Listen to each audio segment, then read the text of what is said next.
E se la donna che ti ha appena distrutto fosse l'unica speranza per la tua famiglia? E se la donna che hai condannato nascondesse un cuore d'oro dietro un'armatura di ghiaccio?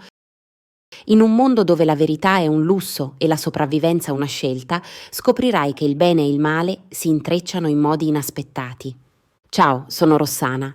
Oggi ti porto una storia che tocca il cuore, una storia che ci ricorda che la bontà esiste, che la vita può sorprenderti nei momenti più bui, perché basta una scintilla per accendere la speranza e rivelare un inaspettato altruismo in un mondo che a volte sembra indifferente.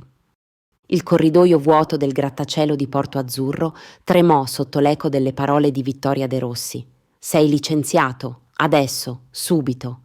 Per Leo Bernardini, 28 anni, quelle parole non furono un eco, ma proiettili che gli trapassarono l'anima. Lo straccio scivolò dalle sue mani intorpidite, cadendo con un tonfo sordo sul marmo.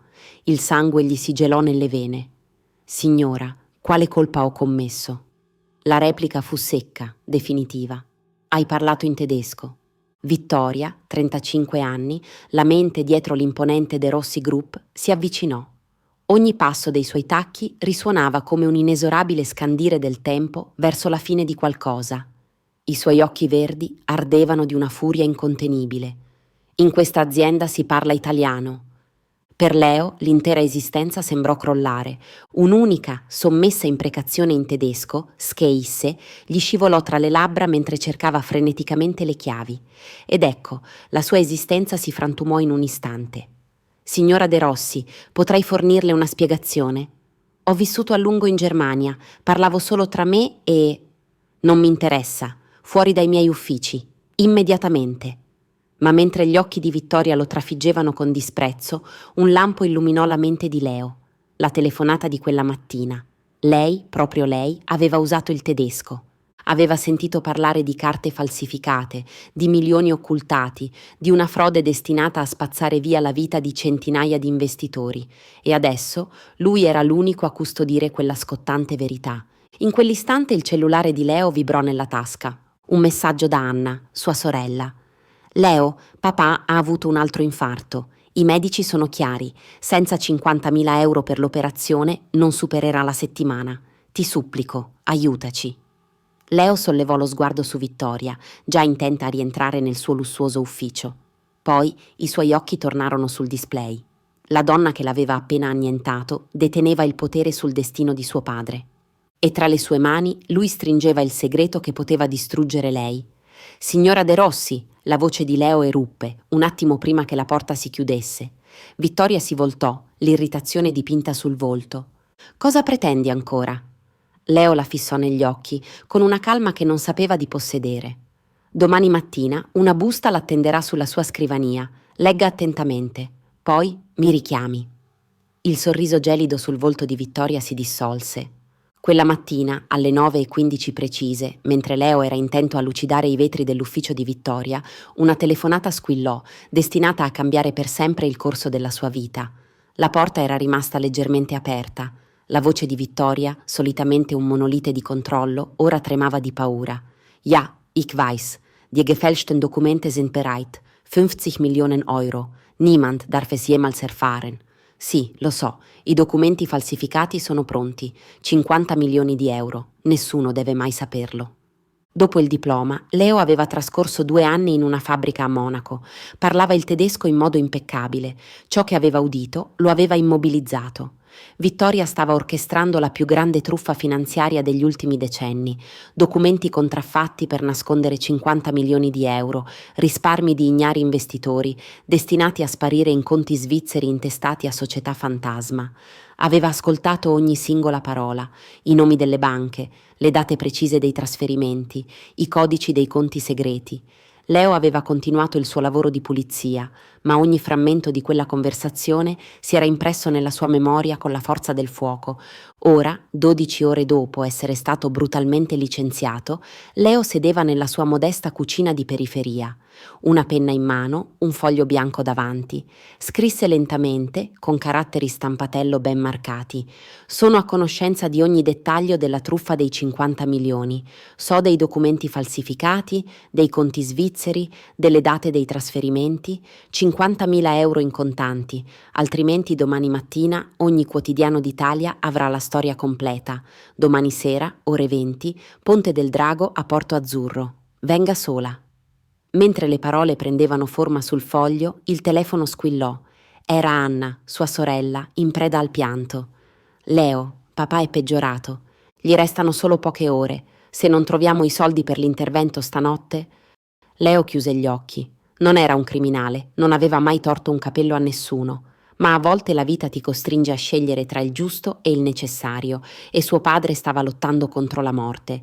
Vittoria trovò la busta alle 7 del mattino, l'aprì con mani che non tremavano da anni, leggendo e rileggendo ogni parola per 3 volte. Poi un grido acuto le lacerò la gola, richiamando immediatamente le guardie di sicurezza. «Trovatemi questo pezzente, subito!» Senza esitare, chiamò il suo investigatore privato. «Valerio, hai 30 minuti per scovare ogni informazione su Leo Bernardini, ogni singola cosa. Dove abita, i suoi familiari, i suoi debiti, le sue debolezze. Voglio sapere perfino il colore delle sue mutande». Alle 8:30 il dossier completo era sulla sua scrivania. «Perfetto». Un sorriso carico di malvagità le incurvò le labbra mentre leggeva le ultime pagine. Padre terminale, famiglia sul lastrico, sorella che sopravvive con 800 euro al mese. Questo idiota non ha idea di con chi stia giocando. Prese il telefono e digitò il numero di Leo. «Pronto?» La voce di Leo era stanca, quasi spezzata. «Leo Bernardini? Sono Vittoria De Rossi. Ho ricevuto il tuo messaggio». Un silenzio denso si frappose. «Ascolta bene, piccola nullità. Io non negozio con i ricattatori, ma ho una controproposta. Stasera, alle 22, presentati nel mio ufficio». La sua voce si abbassò a un sussurro minaccioso. «Ho appena effettuato una telefonata all'ospedale San Giorgio. Tuo padre è in reparto cardiochirurgia? Sarebbe un vero peccato se si verificassero complicazioni durante l'intervento, se intendi ciò che voglio dire». Leo tremava. «Lei non può...» Vittoria, con la sua voce sicura, disse: «Posso tutto, Leo.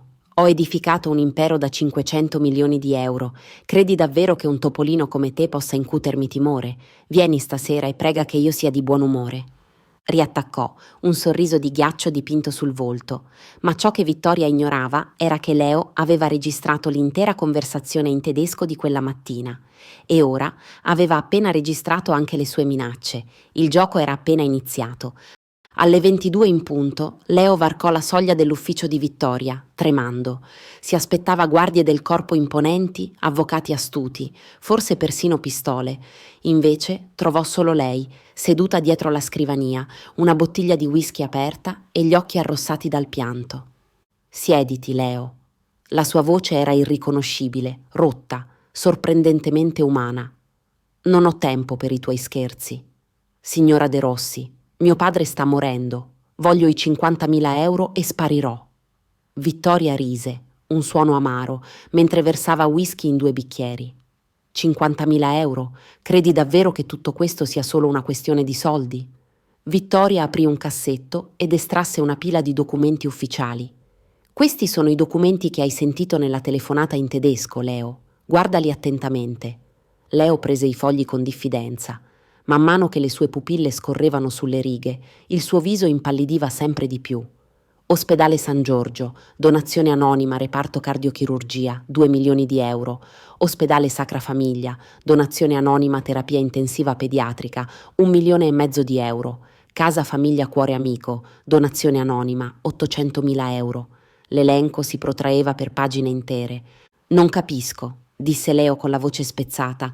«Ogni anno, Leo, devolvo 50 milioni di euro in beneficenza. 50 milioni. Parlo in tedesco perché gestisco tutto attraverso una fondazione svizzera che era di mio marito. È morto di cancro 3 anni fa e da allora la mia vita è votata ad aiutare gli altri». Leo si sentì il mondo crollare addosso. Ma allora perché ha detto che nessuno doveva sapere? Perché se si diffonde la notizia di quanto dono, tutti verranno a chiedere. E io non posso salvare chiunque, Leo, non posso salvare tutti. Vittoria esplose in un pianto dirotto, il trucco che le colava sul viso. Ogni giorno ricevo centinaia di lettere, famiglie che non possono affrontare le spese mediche, bambini affetti da malattie gravi, anziani abbandonati, e io posso assistere solo alcuni. Il peso di dover scegliere chi aiutare e chi lasciare al proprio destino mi sta annientando.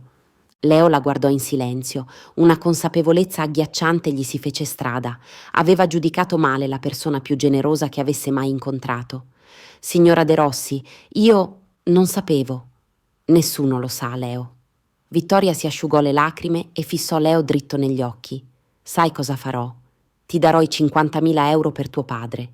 Non per il tuo ricatto, ma perché ho compreso che tipo di uomo sei. Un uomo che ama la sua famiglia a tal punto da mettere tutto in gioco. Con le lacrime agli occhi Leo disse: non posso accettare. Ho rovinato tutto. Io... Zitto. Vittoria accese il computer. Bonifico istantaneo all'ospedale San Giorgio. Raffaele Bernardini. Intervento cardiaco completamente coperto. Fatto. A quel punto Leo scoppiò in un pianto liberatorio come un bambino. Perché? Perché sta facendo questo? Perché ho bisogno di qualcuno che comprenda il peso di questa immensa responsabilità, qualcuno che padroneggi perfettamente il tedesco e che sia in grado di custodire i segreti più importanti. Vittoria si alzò e gli porse una busta. Questo è il suo nuovo contratto di lavoro, assistente personale per la gestione delle donazioni benefiche, il suo stipendio, 5.000 euro al mese. Il tuo primo incarico sarà aiutarmi a selezionare le prossime 200 famiglie a cui donare 20 milioni di euro. Leo aprì la busta con mani tremanti. Signora De Rossi, chiamami Vittoria. E Leo, la prossima volta che ti verrà voglia di imprecare in tedesco, fallo pure, ma non nei corridoi vuoti. L'acustica è pessima. Entrambi risero, le lacrime ancora agli occhi. Una cosa, Vittoria, perché mi hai licenziato con tanta furia, se sapevi che parlavo tedesco? Vittoria sorrise, un sorriso che non le illuminava il volto da mesi, perché pensavo fossi una spia dei miei concorrenti. Invece sei solo un coraggioso sciocco che adora suo padre. Per la prima volta in 3 anni non mi sento più sola in questa battaglia. Si strinsero la mano. 2 anime che si erano giudicate male, che avevano sofferto in silenzio e che nell'altro avevano trovato la forza per continuare a sperare.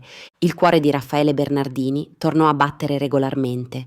Leo lavorava al fianco di Vittoria, gestendo donazioni per 100 milioni di euro all'anno, e ogni sera, prima di tornare a casa, pulivano insieme l'ufficio.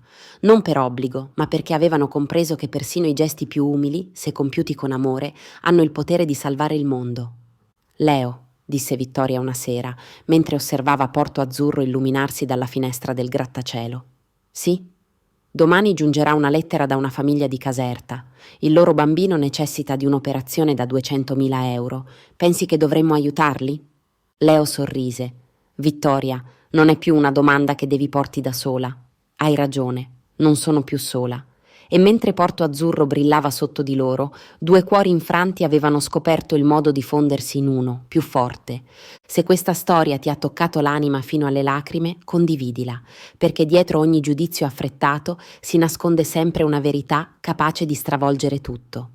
Ricordati di mettere mi piace, iscriverti al canale e attivare la campanella per non perderti altre storie che toccano l'anima. Non vedo l'ora di raccontarti la prossima storia.